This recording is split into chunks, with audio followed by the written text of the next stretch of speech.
Good morning बच्चों। आज जो हम बात करेंगे वो थायोफिन की स्ट्रक्चर और एरोमेटिसिटी पर बात करेंगे।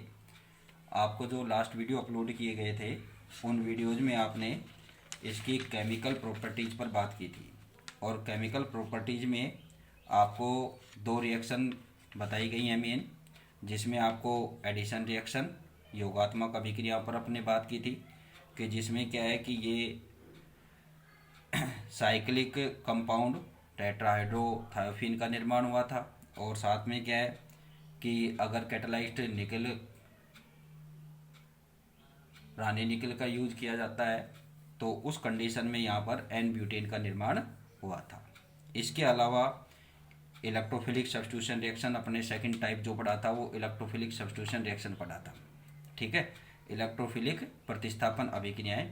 इन प्रतिस्थापन अभिक्रियाओं में अपन ने बात की थी कि इसमें कुछ जो एडक्ट उत्पाद बनते हैं उनमें आपने कुछ मेन जो आपने पढ़ी है, जिसमें जैसे एग्जांपल आपको नाइट्रेशन है, सल्फोनेशन है, हेलोजिनेशन है, ठीक है, फ्रीडल क्राफ्ट है, मर्क्यूरेशन है। तो ऐसे अपन ने लगभग 7-8 अभिक्रिया ऐसे इसके बारे में ही अपन ने केमिकल रिएक्शन पर अपन ने बात की थी। तो आज जो अपन बात कर रहे हैं वो अपन बात कर रहे हैं किस पर, इसकी स्ट्रक्चर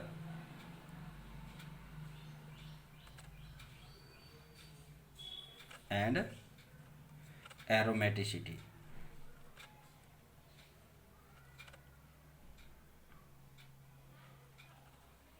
ठीक है, इस पर बात करेंगे संरचना और एरोमेटिकता पर। तो संरचना और एरोमेटिकता पर बात करें तो जो थायोफिन है, तो थायोफिन में भी क्या है कि जो अपन ने फ्यूरेन और पिरोल में पढ़ा है कि इसमें भी क्या होते हैं कि 4 कार्बन एटम होते हैं और एक क्या होता है विषम चक्रीय जो हेट्रो एटम है वो क्या होता है सल्फर होता है। ठीक है ना, यानी कि जो विषम परमाणु है वो क्या है सल्फर है। और क्या है ये भी एक 5 मेंबर्ड साइक्लिक कंपाउंड है। ठीक है, जो क्या होता है कि इसमें क्या है कि कुछ अनुनादी संरचनाएं होती है और अनुनादी स्ट्रक्चर के द्वारा रेजोनेटिक स्ट्रक्चर्स के द्वारा क्या होता है इनका स्थायीकरण होता है, यानी कि स्थानीयकृत होते हैं, यानी कि लोकलाइज्ड हो जाते हैं। ठीक है, इसकी अनुनादी ऊर्जा की बात करें तो इनकी जो रेजोनेटिक एनर्जी की बात करें तो रेजोनेटिक एनर्जी क्या होती है 117 से 130 किलो जूल पर मोल होती है। क्या होती है 130 किलो जूल तक क्या होती है पर मोल तक होती है। ठीक है, इसके अलावा क्या बात होती है कि यहाँ पर जो मेन बात है वो क्या होती है कि देखिए यहाँ पर अपने एक तो अपने पढ़ा है पिरोल, ठीक है, दूसरा अपन ने पढ़ा फ्यूरिन और तीसरा अपना क्या है थायोफिन। अब देखो तीनों ही क्या है कि 5 मेंबर्ड साइक्लिक कंपाउंड है, 5 मेंबर्ड साइक्लिक कंपाउंड है। ठीक है, लेकिन क्या है कि अगर इन तीनों की एरोमेटिसिटी पर कंपेयर किया जाए तो थायोफिन की जो एरोमेटिसिटी होती है वो क्या होती है फ्यूरेन और पिरोल से क्या होती है ज़्यादा होती है। तो उसका रीज़न क्या होता है कि यहाँ पर जो हेट्रोएटम सल्फर है वो हेट्रोएटम सल्फर में क्या होता है कि इसमें क्या होता है कि वैकेंट डी ऑर्बिटल्स होते हैं और वैकेंट डी ऑर्बिटल के कारण क्या है रिक्त डी ऑर्बिटल। एक तो रीजन क्या बताया अपने यहाँ पर कि इसके पास क्या है कि रिक्त डी ऑर्बिटल है, यानी कि सल्फर के पास क्या है कि जो हेट्रोएटम यहाँ पर क्या है सल्फर है। तो इस सल्फर के पास क्या है कि एक तो क्या होते हैं कि रिक्त डी ऑर्बिटल यानी कि वैकेंट डी ऑर्बिटल्स हैं। ठीक है, जो क्या है कि आवश्यकता पड़ने पर या ज़रूरत होने पर क्या है कि पाई बॉन्ड में पार्टिसिपेट कर सकता है, यानी कि बॉन्डिंग में पार्टिसिपेट कर सकता है या बंध बनाने में प्रयुक्त हो सकता है। ठीक है, साथ ही क्या है कि अगर इनकी इलेक्ट्रोनेगेटिविटी पर बात की जाए तो क्या होता है कि ऑक्सीजन और नाइट्रोजन के कंपेयर क्या होता है कि इसकी जो इलेक्ट्रोनेगेटिविटी होती है इलेक्ट्रोनेगेटिविटी, EN वैल्यू, ठीक है ना। इलेक्ट्रोनेगेटिविटी जो होती है सल्फर की क्या होती है, इनसे लेस होती है, ठीक है ना। यानी कि ऑक्सीजन और नाइट्रोजन की इलेक्ट्रोनेगेटिविटी जो होती है वो सल्फर से ज़्यादा होती है, या तो ये बोले अपन, या यहाँ पर इस कंडीशन के अकॉर्डिंग बात करें तो क्या कहे कि जो ऑक्सीजन और नाइट्रोजन की जो इलेक्ट्रोनेगेटिविटी है वो सल्फर से अधिक है, यानी कि सल्फर की इलेक्ट्रोनेगेटिविटी इन दोनों के कंपेयर क्या हो जाती है, कम हो जाती है या कम होती है, ठीक है। तो और इस कारण से यहाँ पर क्या बात होती है कि भी इलेक्ट्रोनेगेटिविटी कम है, और साथ में क्या है यहाँ पर क्या है कि इसके पास क्या है कि वैकेंट डी ऑर्बिटल है। तो वैकेंट डी ऑर्बिटल है तो उस रीजन से क्या होता है कि इसकी जो रेजोनेटिक स्ट्रक्चर्स बनती है, अनुनादी जो संरचनाएं बनती है वो पिरोल और फ्यूरेन के कंपेयर टू क्या होती है कि ज़्यादा होती है, ठीक है ना। इनकी संख्या क्या होती है, ज़्यादा होती है। और आपको ये पता है कि जिसकी रेजोनेटिक स्ट्रक्चर जितनी ज़्यादा बनती है उसकी स्टेबिलिटी, ठीक है, क्या हो जाता है, कुछ अलग हो जाती है, यानी कि यहाँ पर एरोमेटिसिटी करेक्टर क्या हो जाते हैं, इंक्रीज हो जाते हैं। इसकी अनुनादी संरचनाओं की अगर अपन बात करें तो अनुनादी संरचनाएं किस तरह से होती है कि भी ये थायोफीन है, ठीक है। और आपको ये पता भी है कि सल्फर के पास क्या होता है कि एक लोन पेयर इलेक्ट्रॉन क्या होता है कि इसके सेक्सटेट में शामिल होने के लिए क्या होता है कि अवेलेबल होता है, ठीक है। तो यहाँ पर इसकी जो रेजोनेटिक स्ट्रक्चर है वो किस तरह से फॉर्म होती है कि ये इलेक्ट्रॉन यहाँ आएंगे तो इस बॉन्ड के इलेक्ट्रॉन कहाँ जाएंगे, यहाँ जाएंगे, तो स्ट्रक्चर का क्या फॉर्मेशन हो जाएगा, यहाँ पर इस पर क्या आ जाएगा पॉजिटिव चार्ज, यहाँ क्या आ जाएगा नेगेटिव, यहाँ डबल बॉन्ड और यहाँ पर डबल बॉन्ड बन जाएगा। अब क्या होगा, ये इलेक्ट्रॉन यहाँ और इसके इलेक्ट्रॉन यहाँ, ठीक है। तो नेक्स्ट रेजोनेटिक स्ट्रक्चर का क्या फॉर्मेशन हो जाएगा, अब डबल बॉन्ड यहाँ और यहाँ बन जाएगा, ठीक है। और यहाँ पर क्या आ जाएगा माइनस चार्ज, ये S+, ठीक है। अब क्या है कि इस बॉन्ड के जो इलेक्ट्रॉन्स हैं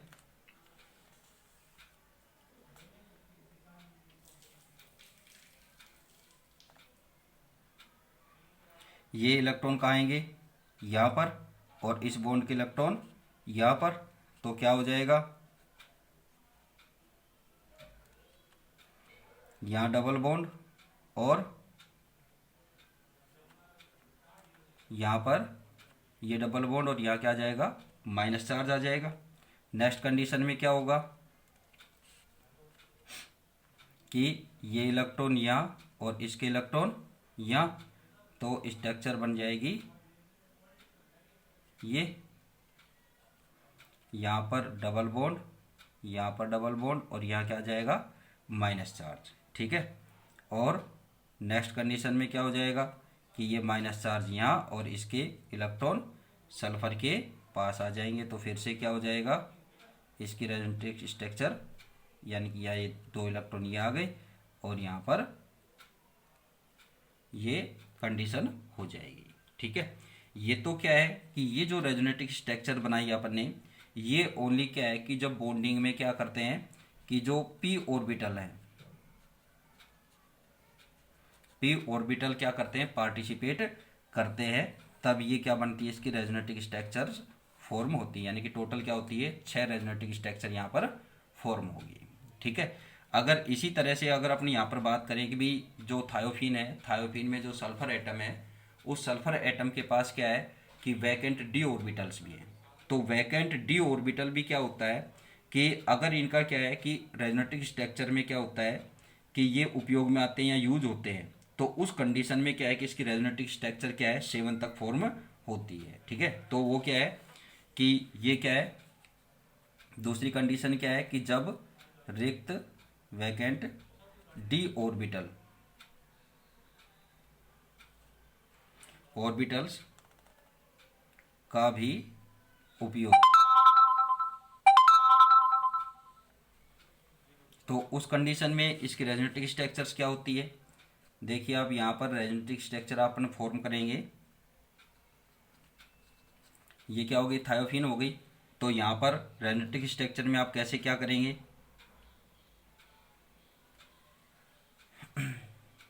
ये इलेक्ट्रॉन यहाँ आएंगे, ठीक है, और नेक्स्ट स्ट्रक्चर क्या फॉर्म हो जाएगी,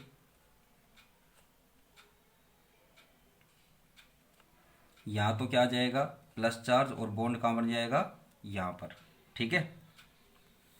अब नेक्स्ट स्ट्रक्चर में क्या होगा, नेक्स्ट स्ट्रक्चर में इसके इलेक्ट्रॉन, इस बॉन्ड के इलेक्ट्रॉन यहाँ आएंगे, ठीक है। तो स्ट्रक्चर क्या फॉर्म होगी,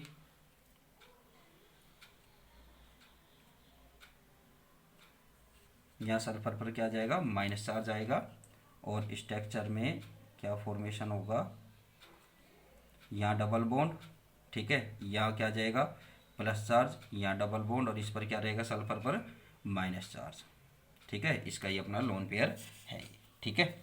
अब क्या होता है यहाँ पर कि जो इस पर माइनस चार्ज है तो इसके जो इलेक्ट्रॉन है माइनस चार्ज वाले, ये इलेक्ट्रॉन कहाँ जाएंगे, यहाँ जाएंगे, ठीक है। और यहाँ जाएंगे तो यहाँ से ये प्लस चार्ज क्या हो जाएगा ख़त्म हो जाएगा,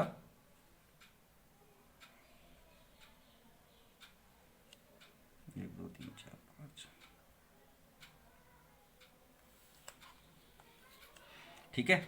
अब यहाँ पर स्ट्रक्चर क्या बन जाएगी, यहाँ भी डबल बॉन्ड, यहाँ भी डबल बॉन्ड, ये इसके अपने लोन पेयर है ही, और यहाँ पर, ठीक है, ये स्ट्रक्चर इसमें एक एक्स्ट्रा आ गई है, ठीक है, डी ऑर्बिटल की प्रेजेंस से, ठीक।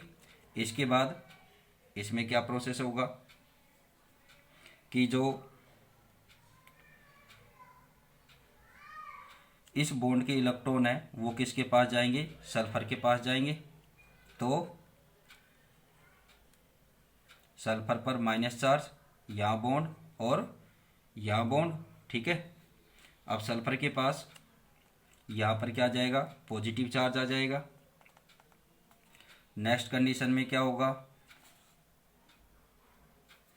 कि इस बॉन्ड के इलेक्ट्रॉन यहाँ और इसके इलेक्ट्रॉन यहाँ आएंगे, तो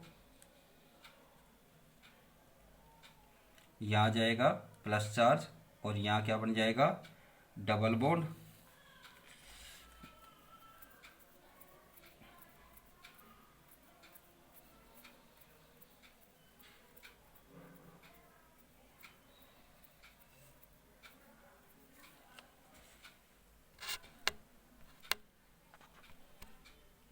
यहाँ क्या होगा कि इस पाई बॉन्ड के, ये बॉन्ड के इलेक्ट्रॉन तो यहाँ आएंगे, ठीक है, तो बॉन्ड का फॉर्मेशन यहाँ हो जाएगा, ये बॉन्ड ऐसे ही रहेगा, ठीक है। और यहाँ पर क्या आ जाएगा पॉजिटिव चार्ज, ठीक है। अब यहाँ से इलेक्ट्रॉन यहाँ पर आ जाएंगे, ठीक है, और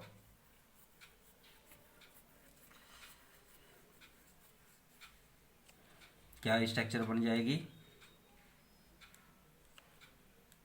ये इसका लोन पेयर, ये बॉन्ड और ये बॉन्ड, ठीक है। और सल्फर पर क्या रहेगा यहाँ पर ये चार्ज साथ साथ क्या हो जाएगा ख़त्म हो जाएगा यहाँ से, ठीक है ना। ये माइनस चार्ज है, ये भी क्या है कि इस इलेक्ट्रॉन के यहाँ बॉन्ड के लिए इलेक्ट्रॉन का लोन पेयर इधर गया, तो यहाँ से ये माइनस इलेक्ट्रॉन भी क्या आ जाएंगे यहाँ पर अपने इसके साथ काम में आ जाएंगे।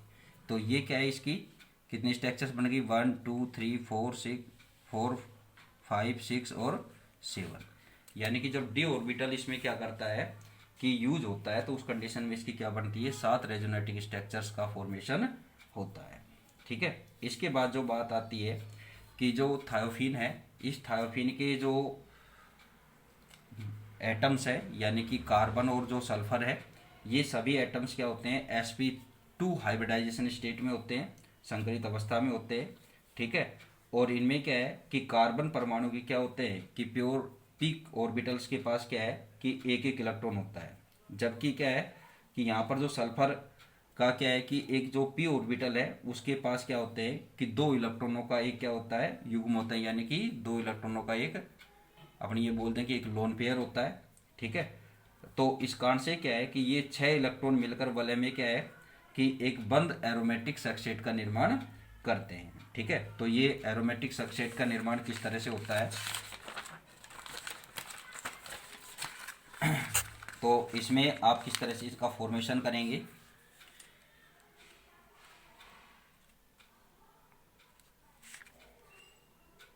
ये इसकी स्ट्रक्चर अपने बनाई, तो पी ऑर्बिटल के आपको पता है ये स्ट्रक्चर किस तरह से होती है, ठीक है, इस तरह की ये लूप बनाते हैं।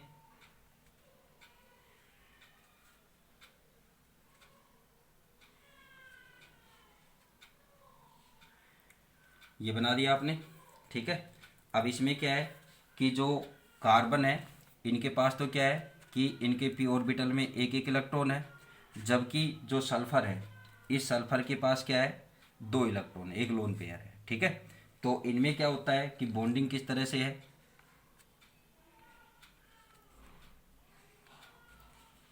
एक तो ये सिस्टम, ठीक है। दूसरा क्या है कि इनके इस वाले भाग से,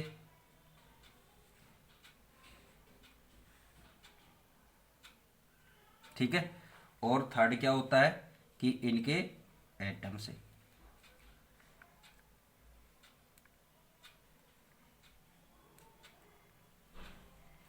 ठीक है।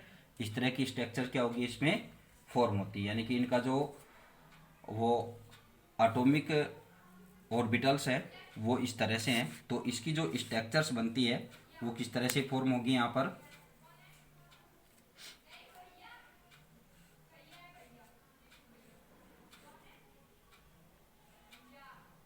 ये एस ऑर्बिटल आ गए यहाँ पर, जिसके पास क्या अपना एक लोन पेयर है ही, ठीक है। तो ये तो हो गई इसकी कार्बन के साथ, यहाँ पर क्या जुड़े हुए हैं, हाइड्रोजन, कार्बन पर क्या है, हाइड्रोजन है ये। तो इसकी जो स्ट्रक्चर फॉर्म होगी वो क्या हो जाएगी,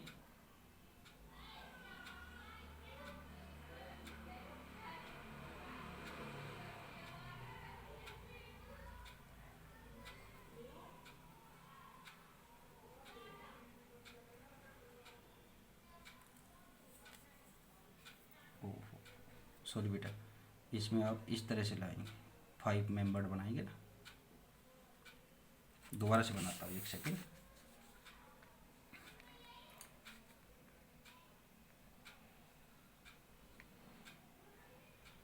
ये आप इस तरह से इसका फॉर्मेशन यहाँ पर, सॉरी,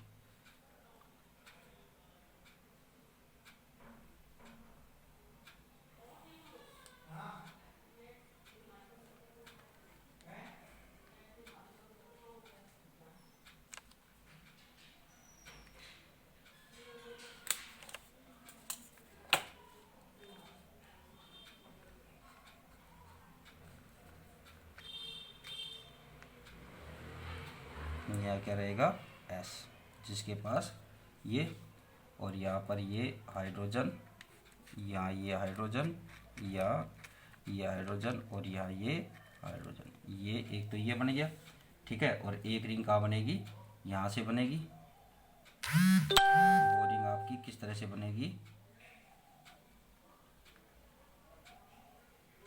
ठीक है।